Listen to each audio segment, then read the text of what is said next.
Muy buenas noches a todos, amigas, amigos televidentes. Sean bienvenidos a esta nueva entrega de Teledebate en Noticias 16, donde Ramón Reyes y quien les habla vamos a estar llegando a todo el país a través de este canal 16 de Claro, Tricón y una amplia red de telecables a nivel nacional. 16 y 18, para los que tienen Claro, el canal 18, y los que tienen Tricón, canal 16.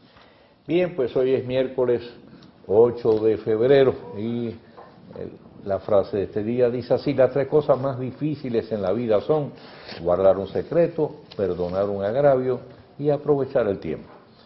La memoria histórica nos sitúa en el año 1828, cuando nace en Nantes el notable escritor francés de ciencia ficción, Julio Verne. Es considerado uno de los más notables literatos de Francia y Europa.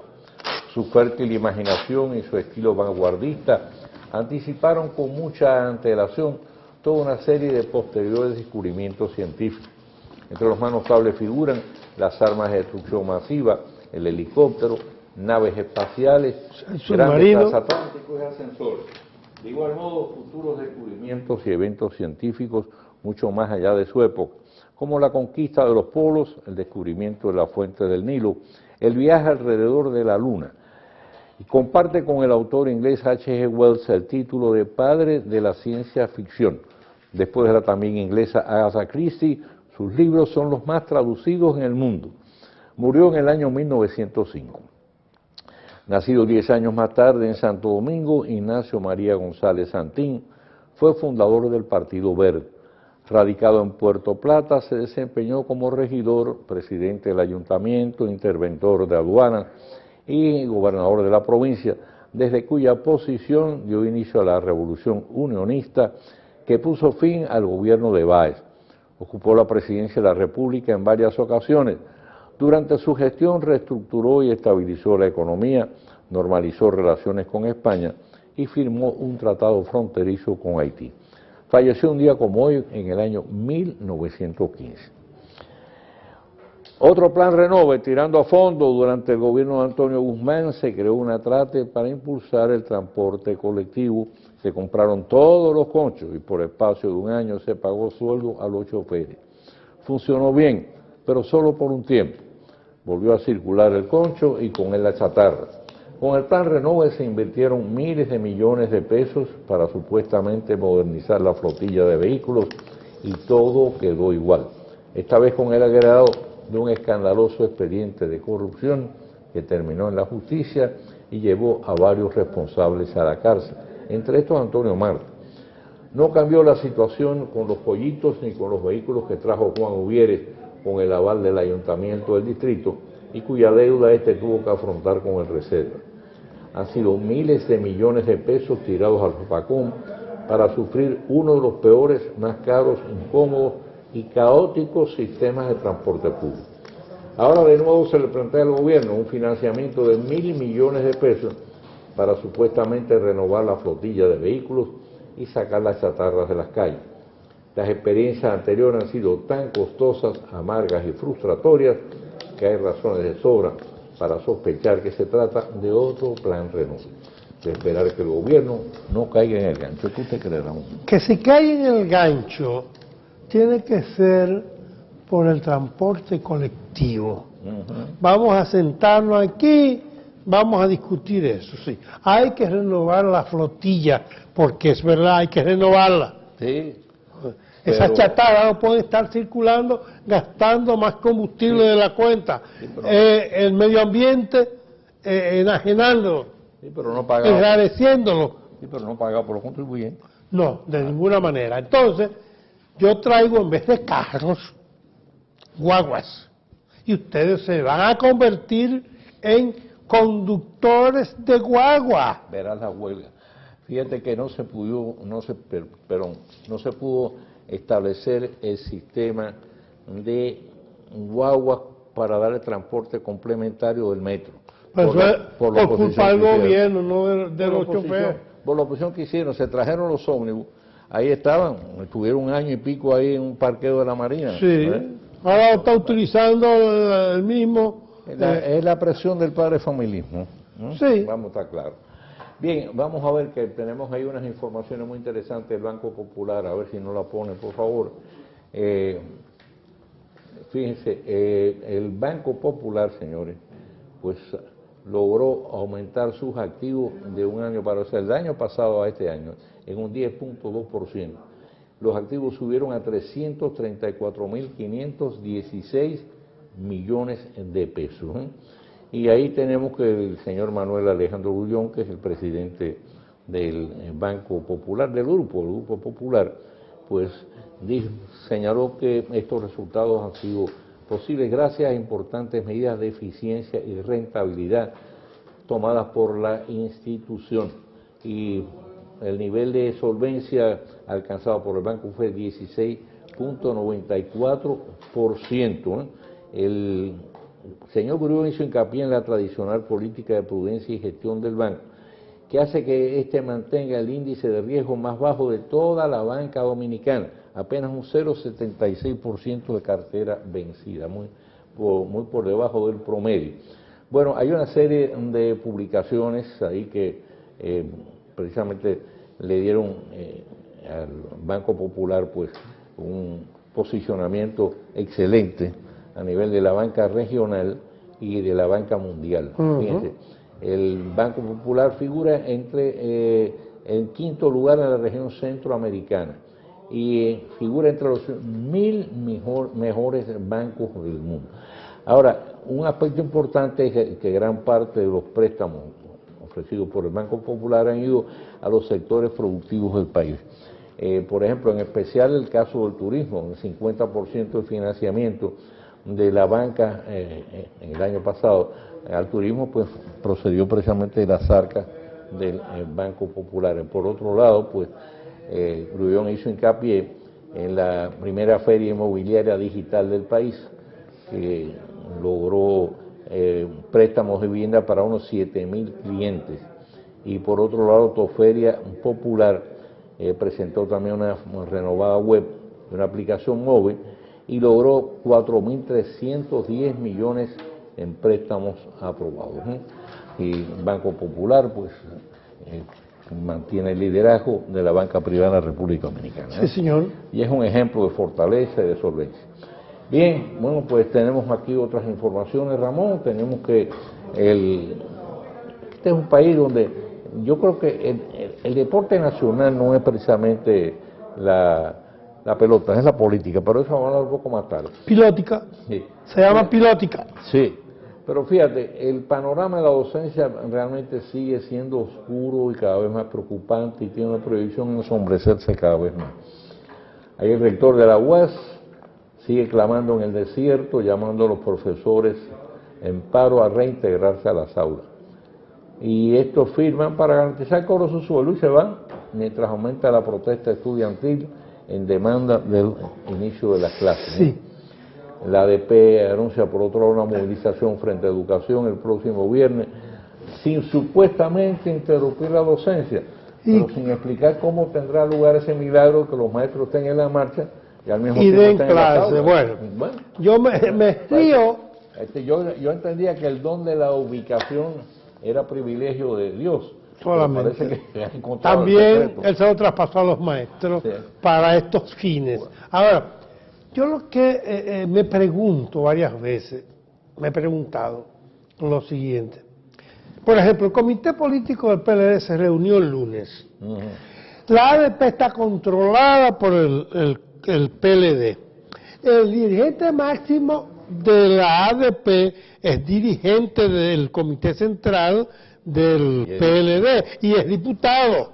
Bueno, el comité central lleva años sin reunirse. No, pero el comité político es quien traza la línea. Sí. Bueno, se aparta. No sé, es una cosa parece. Lo mismo que la UAS. Funciona en compartimientos estancos. Sí, lo mismo que la UAS. Bueno, la UAS, tú sabes que eso está dividido, porque Grullón sí pertenece a la corriente PLDista, pero antes de eso el anterior pertenecía a la PRDista, eso es muy variable.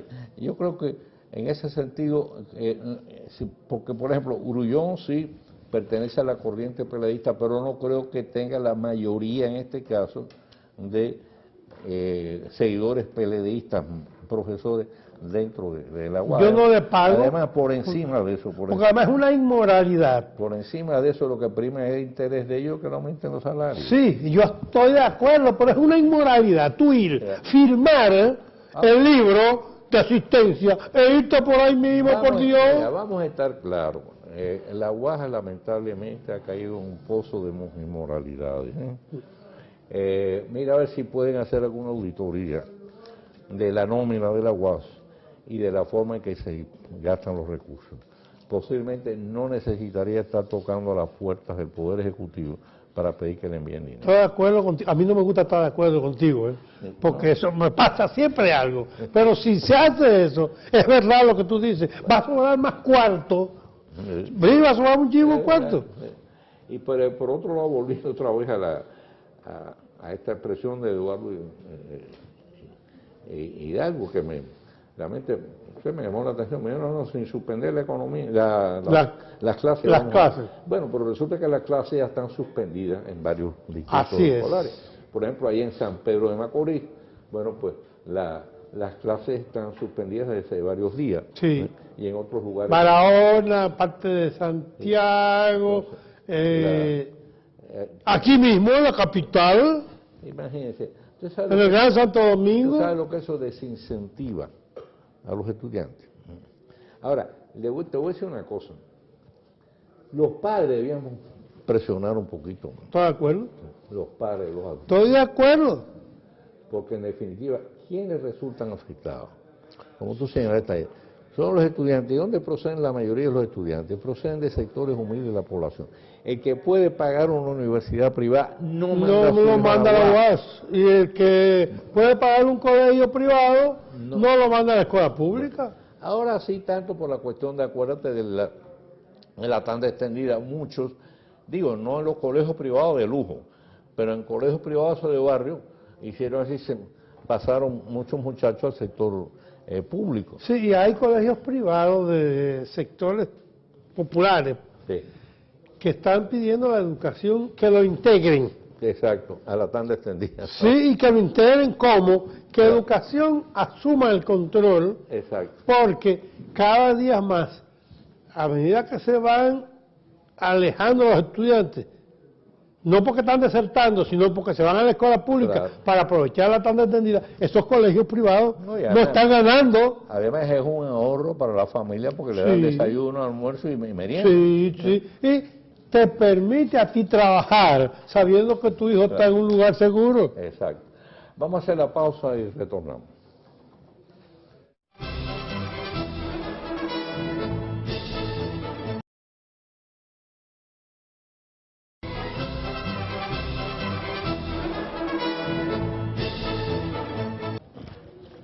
Bien, continuando con nuestro teledebate de esta noche, en esta sesión vamos a tener dos invitados y no vamos a tener el tiro rápido para darle oportunidad a nuestros invitados a que puedan exponer frente a ustedes sus juicios sobre nuestras preguntas.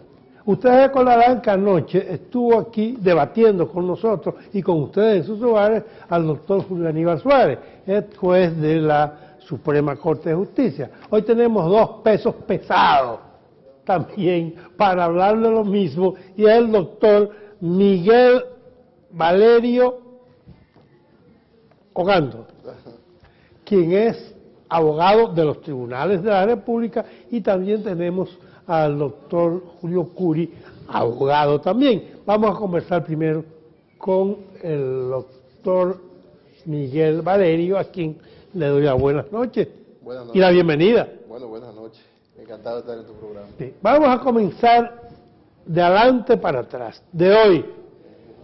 Dice la prensa de hoy, bueno, y lo discutíamos anoche también, que el magistrado procurador general de la República podría pedir que se declare complejo el caso de Odebrecht, porque hay implicados, o puede haber, se va a derivar, o puede derivarse de implicaciones de tipo personal, de personas. Y ayer estaban interrogando y todavía hoy al yerno de Víctor Díaz Rúa. ¿Es posible eso? Mire, el tema del caso complejo es obvio porque estamos hablando de una criminalidad que sobrepasa la frontera dominicana en el marco de una ley del año 2006 en la cual se determina de que aquella persona que entregase para recibir prebendas sean sometidos a la justicia. Correcto. En ese sentido, la complejidad es un artículo del Código Procesal Penal que permite, en caso de criminalidad organizada y transnacional, poder hacer acuerdos, poder hacer, los plazos se duplican para la investigación y reviste una serie de garantías el proceso que permiten que llegue a un final, porque no estamos hablando de un caso de un robo o de un asesinato, estamos hablando de un caso donde hay múltiples operaciones financieras y obviamente múltiples personas que participaron, porque estamos hablando de un supuesto soborno que alcanza la cifra de 92 millones de dólares. Supuesto porque una vez se homologue o se valide el acuerdo que la Procuraduría ha firmado con Odebrecht, ya no podríamos estar hablando de supuestos, sino que la empresa reconocería ante un juez que efectivamente en la República Dominicana entregó una suma aproximada a la suma de 92 millones de dólares. Es la misma empresa la que ha dicho que lo ha entregado. Pero nos llama a nosotros la atención y a los amigos televidentes también el carácter de secretud que se ha llevado a cabo. ¿Por qué secreto? Porque si se va a donde un magistrado a pedir que se declare complejo, van a tener que llevar el acuerdo.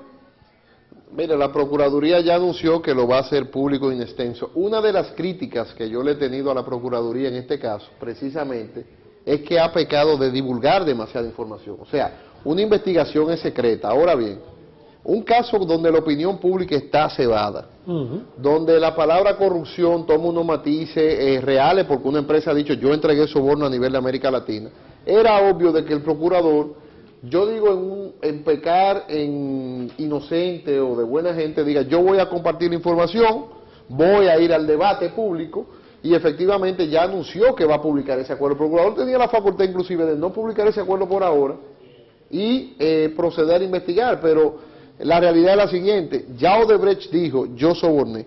¿Qué es lo que dice el acuerdo? Primero, no incluye a quién sobornó en la República Dominicana. Segundo, y quiénes sobornaron. Entonces, esas son las situaciones que se va a determinar y se va a poder lograr gracias a ese acuerdo. O sea, eso está establecido en el acuerdo. Eso está establecido en las declaraciones, porque es otra cosa. Hemos estado debatiendo por días el acuerdo que no hemos leído. Ahora, yo le voy a decir algo, don Mario, y excelente pregunta que usted hace. El acuerdo como tal, en materia penal, no hay que leerlo, porque un acuerdo en materia penal tiene tres componentes básicos. ¿Cuáles son? Primero, la persona que admite su culpa le dice al Ministerio Público, o el Ministerio Público, si está interesado en información, le dice, vamos a llegar a un acuerdo, bajo el supuesto de que usted acepte los hechos que estamos investigando. Eso es la primera regla. Luego yo me declaro culpable porque estoy reconociendo un hecho delictivo, de eso que estamos hablando. En segundo lugar, como contraprestación de usted declararse culpable o como consecuencia jurídica de usted declararse culpable, inmediatamente usted está aceptando unos cargos judiciales y por ende una sanción penal. En este caso una empresa que no puede ser sancionada penalmente con prisión, sino en esa nueva tendencia del derecho penal puede ser sancionada con una multa por el DUC. Y en tercer lugar, que es lo más importante, lo que hemos perdido de vista, es la cooperación judicial. O sea, yo no solamente te estoy diciendo vamos a resolver el problema, sino de que en este caso yo solo resuelvo el problema si tú me das información valiosa que me permita determinar las personas que tomaron el soborno. Entonces, no hay que leer el acuerdo en términos reales, porque todos los penalistas sabemos, a diario se hacen acuerdos aquí, y esos son los tres criterios básicos. En criminalidad organizada se le agrega ese apéndice de que tiene que haber cooperación judicial. Eso es lo que hicieron en Brasil, ¿verdad? Eso con los 77 ejecutivos de Odebrecht, que por una pena menor accedieron entonces a la información, que ha permitido formar el expediente de corrupción. Eso es correcto. La empresa ha pensado convencidamente, sabe muy bien que su mejor salida a su problema es delatar, y ha procedido a delatar, y por eso ha sucedido eso en Brasil, como usted dice, pero también ha sucedido en el Perú con Alejandro Toledo. O sea, fuera imposible llegar al señor Toledo si la empresa no denunciara o no declarara,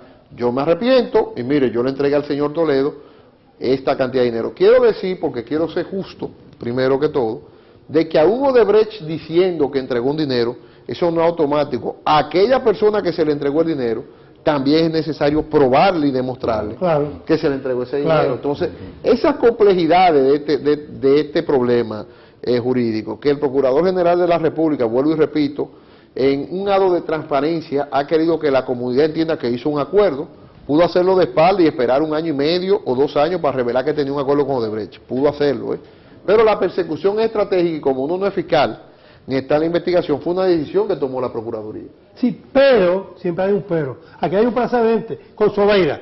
Se llegó a un acuerdo. Te voy a reducir la pena. Comienza a cantarme. ¿Quién estaba implicado? Pam, pam, pam, pam.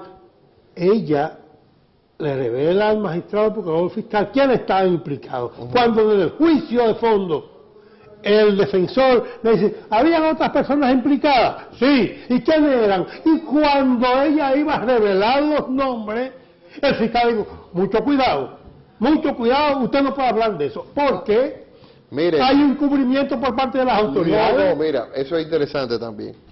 Una de las peculiaridades que tiene este caso es que estamos hablando de un acuerdo que fue firmado en Brasil, en Estados Unidos y en otros países.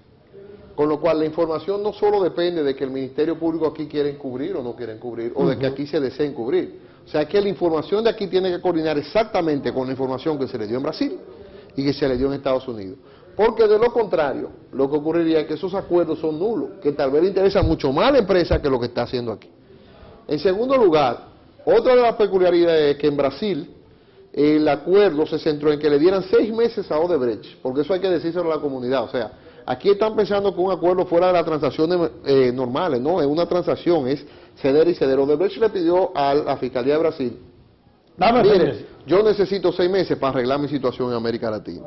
Y si usted empieza a develar nombres que pudieran tocar sensibilidades de ese acuerdo en América Latina, sería imposible yo lograr cerrar mi problema. Y efectivamente Odebrecht ha tomado una política de denunciar y de delatar a todos los implicados en los acuerdos. ¿Qué va a ocurrir en aproximadamente 6 meses? Los nombres de República Dominicana saldrán. Y la Procuraduría tendrá acceso a esos nombres, serán públicos, y esos nombres, aún esos nombres, habrá que probarle que tomaron esos recursos. Ahora bien, ¿cómo la Procuraduría va a poder esconder que la Procuraduría de Brasil diga quién tomó el soborno? Eso es imposible, o sea, es poco probable que este acuerdo, a diferencia de lo que usted dice, no se cumpla, porque no depende del procurador. Adicionalmente, don Mario, hay un tema aquí fundamental. Aquí estamos todos jugando las cartas. O sea, este es un país que llegó al límite en la corrupción. Si no hay detenidos, si esto se queda en esta transacción que se está haciendo con la empresa, en 6 meses toda la sociedad le podrá pedir al procurador dónde están los nombres. Y una presión social en ese sentido, usted que tiene una cachucha verde ahí de la estrella y que está en ese sentido, toda esa presión que hay en ese sentido, yo creo que podría traer problemas inesperados. Claro. Entonces, esto está cerrado, o sea, ¿qué puede ocurrir? No sabemos. Pero en términos reales, estamos en una posición de que lo que pasó dentro del marco de una ley internacional como la de soborno es imposible callar. Ahora, doctor Valerio, dentro de ese plazo 6 meses de espera por las revelaciones, en este caso que hagan los fiscales de Brasil, el Procurador General pudiera obtener algún tipo de información anticipada sobre las personas implicadas aquí en el soborno. Mire, yo creo que la tiene. La debe tener, o sea, porque es que el fiscal, para poder llegar a este acuerdo, ya tuvo que tener informaciones. Ahora, la persecución estratégica manda de que a esas personas que tienen informaciones hay que recabarle pruebas. Yo no digo que tenga información por Odebrecht, porque yo estoy seguro que Odebrecht está cumpliendo su libreto y si en 6 meses yo te digo. Sino que tiene indicios palpables de que hay que seguir investigando. Por ejemplo, el señor Rondón. El señor Rondón, por arte de magia. El señor Rondón está siendo investigado. Claro. Pero al señor Rondón hay que probarle que efectivamente dio ese dinero. El señor yerno del señor Víctor Díaz Rúa, que fue entrevistado en el día de ayer. Efectivamente, aunque haya lo que haya, es que el proceso penal no es tan fácil como decir, mire, usted me debe 100 pesos y mire aquí el recibo. No, el proceso penal hay que decir que efectivamente usted me entregó esos 100 pesos. Sí, no es por convicción. No es por convicción, entonces hay que buscar la prueba. Y el abogado Conrad Pitaluga, que también está siendo investigado, todas esas personas tienen derecho a la presunción de inocencia. Lo que pasa es que nadie aquí ha padecido las desidias de un tribunal, o lo que ir a un tribunal penal. Por ejemplo, yo llevo muchos casos en el tema de corrupción, y uno de los problemas que estamos teniendo actualmente es que vamos a pagar todos juntos, cuando hay personas ahí que son inocentes. Correcto. Entonces, yo creo que hay que respetar la presunción de inocencia. Yo creo más en ese criterio del procurador de no atropellar a la gente. Ayer me preguntaban si el señor Rondón se podía escapar. Yo le recomendaría que no, porque puede ser que lo que aquí él va a afrontar, puede ser que lo afronte fuera y lo traigan extraditado. Claro, y Porque aquí han traído gente extraditada. O sea, ¿dónde se va a esconder? Entonces, todo eso hay que verlo, porque lo otro es que hay que decirlo técnicamente. Si se pide una medida coercitiva de prisión, los plazos de investigación son más cortos. Entonces, muchas veces se pide prisión, pero efectivamente en la persecución estratégica del Ministerio Público eso lo limita mucho. Correcto. Entonces, yo no creo efectivamente de que puedan en este caso omitir las informaciones y mirar para el otro lado. O sea, sería muy difícil. Doctor Valerio, muchísimas gracias. Han sido informaciones muy orientadoras.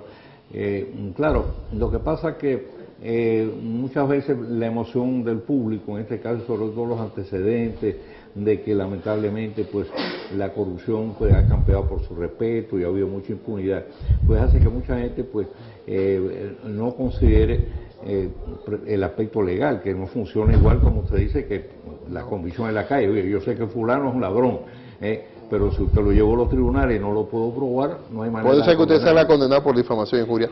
Mire, es muy importante lo que usted dice. Aún en el clamor popular, si yo fuera una persona de la Marcha Verde y del Libro Verde, yo le llevara el Libro Verde al procurador.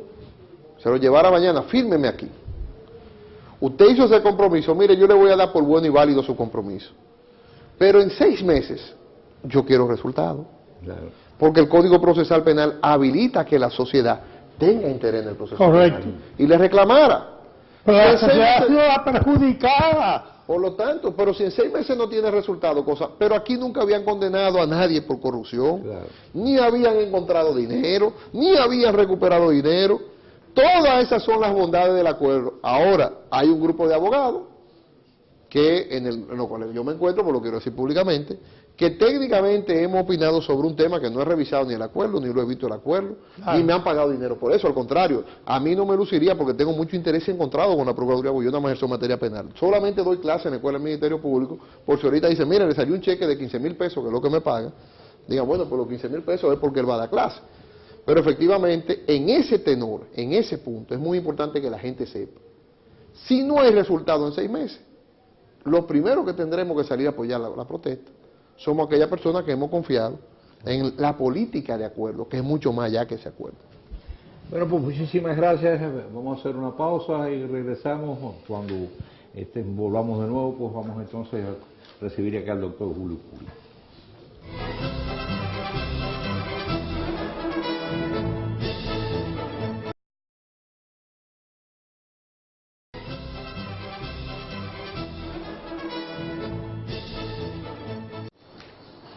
Bien, el doctor Julio Puri figura en una lista que se lo publicaban de los abogados, los juristas que fueron consultados por la Procuraduría General de la República con relación al acuerdo firmado por la Odebrecht.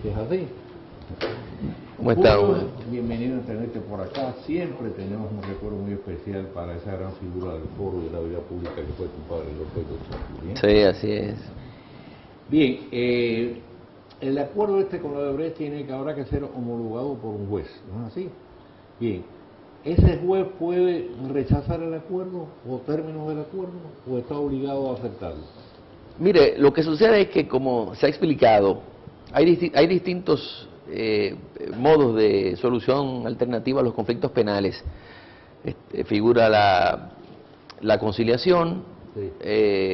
hacer uso de un criterio de oportunidad para que el Ministerio Público prescinda del ejercicio de la acción pública. Están los penales abreviados, que son el acuerdo pleno y el acuerdo parcial. Y obviamente que en este caso, hasta donde nosotros tenemos entendido, lo que se ha suscrito es un acuerdo pleno, en virtud del cual la empresa habría admitido los hechos punibles que se le han atribuido y habría accedido a pagar el duplo de la multa imponible en virtud de la ley 448 del año 2006. En ese caso, el acuerdo pleno entonces se redacta, las partes ya han convenido, como yo he dicho, admitido el imputado los hechos, han convenido sobre el tipo de la pena, llevan el acuerdo ante el juez de instrucción y es que lo valida o lo visa de legalidad a fin de que pueda surtir efecto. La decisión que interviene puede ser recurrida en apelación, dispone el artículo 390, 363 del Código Procesal Penal. Pero bueno, en este caso no hay víctima constituida en querellante, es decir... hasta ahora, porque bueno, está la sociedad. Sí, pero el la sociedad representante civil, de la sociedad es el Ministerio Público. Sí, pero yo puedo acompañar al Ministerio Público también.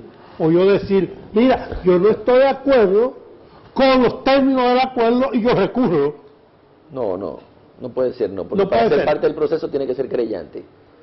E incluso se habla de un denunciante, pero bueno, el denunciante tampoco participa en el proceso, se le informa, se le participa sobre la evolución de la investigación, pero no es parte del proceso.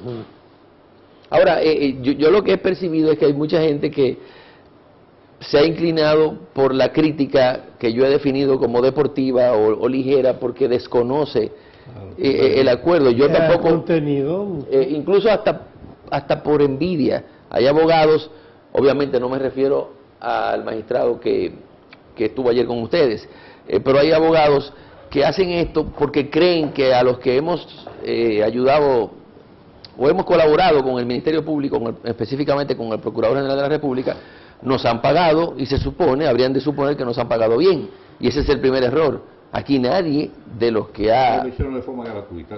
Claro, fue una consulta sobre la pertinencia de llegar a este acuerdo a fin de continuar con la investigación. Porque ¿cuál era la otra pena imponible para Odebrecht como persona jurídica?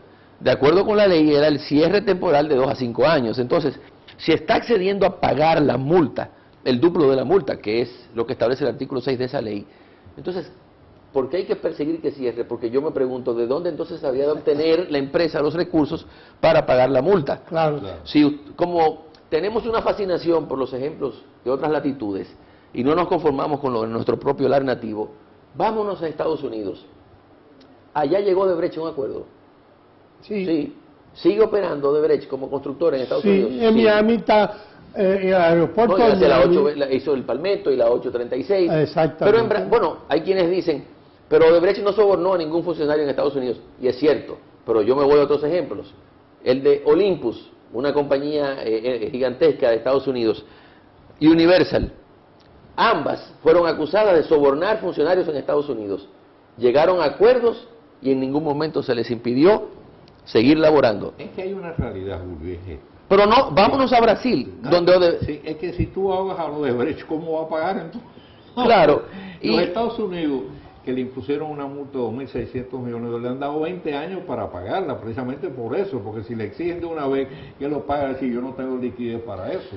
Pero en ese escenario irracional en el que mucha gente se ha colocado, y no sé por qué, porque, bueno, sí sé por qué, y es porque a lo largo de los años el saldo de la lucha contra la corrupción en República Dominicana ha sido tristemente deficitario. Entonces la gente entiende ahora que el culpable de que aquí nunca haya sucedido nada es Jean Alain Rodríguez, y no es así.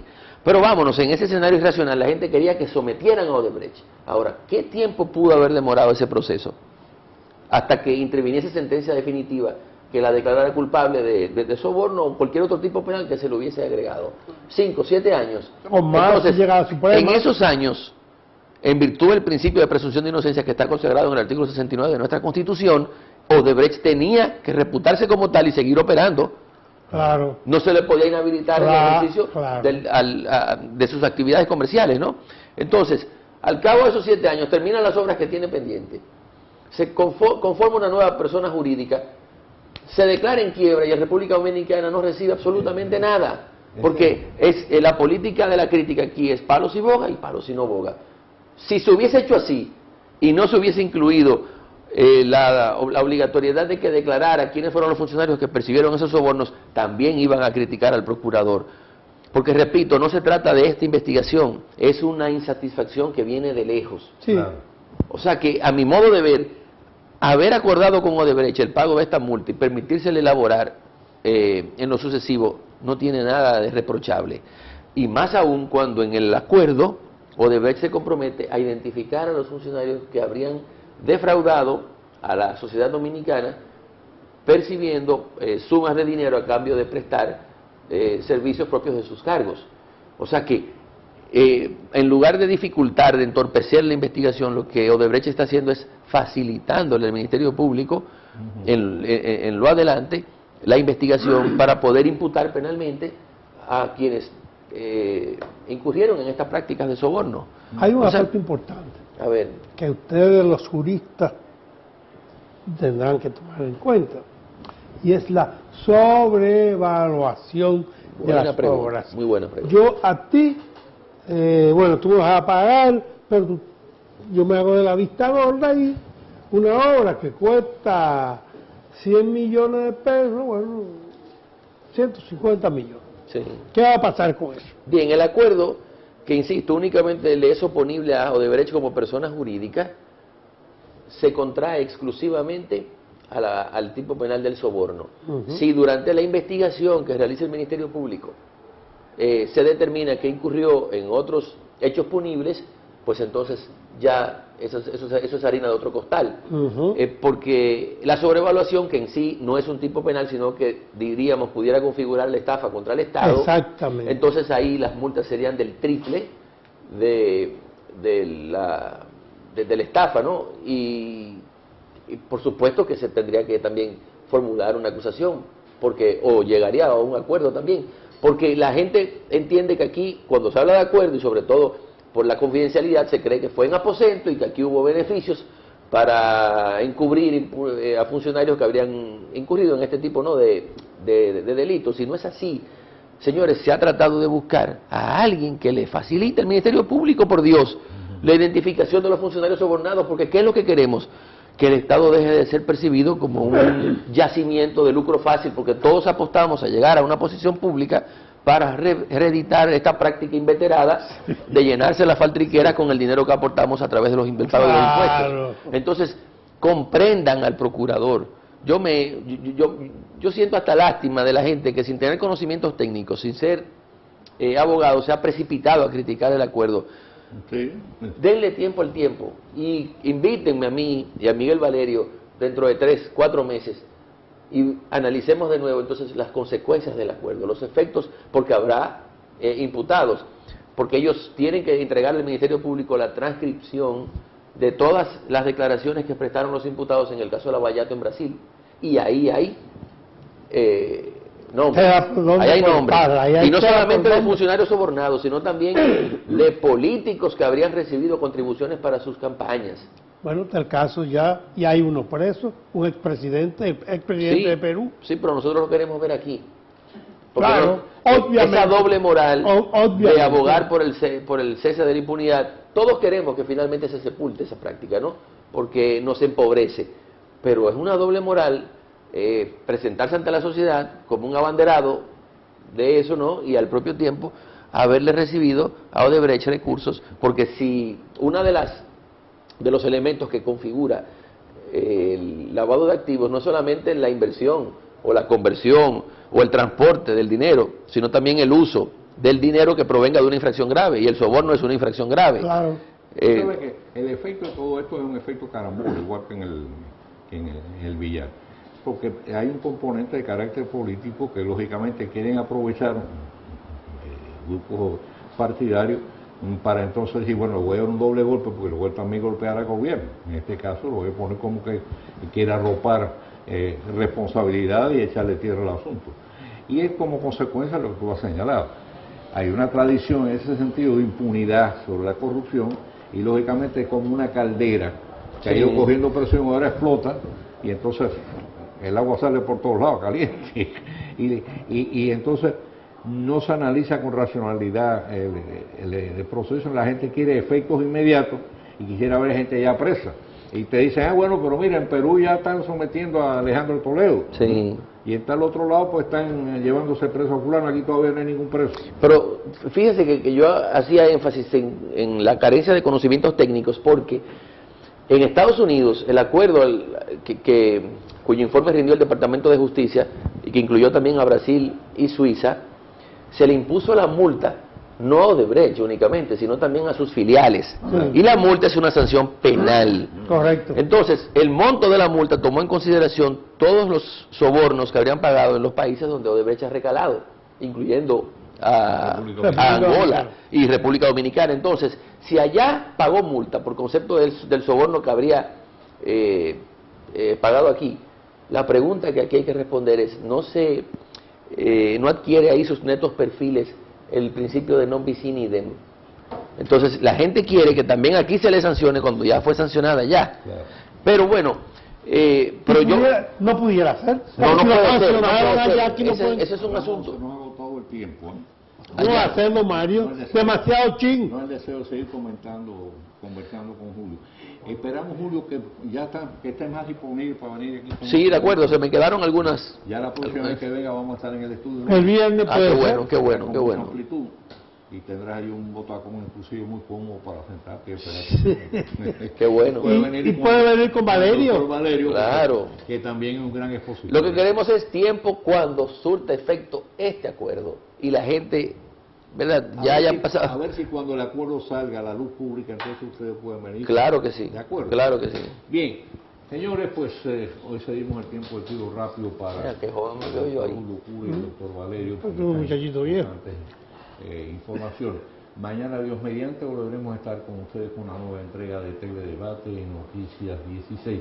Recuerden que ya por ahí viene la última entrega del informativo de Noticias 16, que los va a mantener al día de todo lo que ocurre de interés en la República Dominicana y en el resto del mundo. Tengan todos un feliz resto de noche.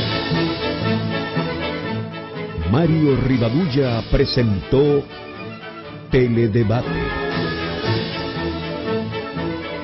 con Ramón Reyes y Alex Jiménez. Informativo, orientador, veraz.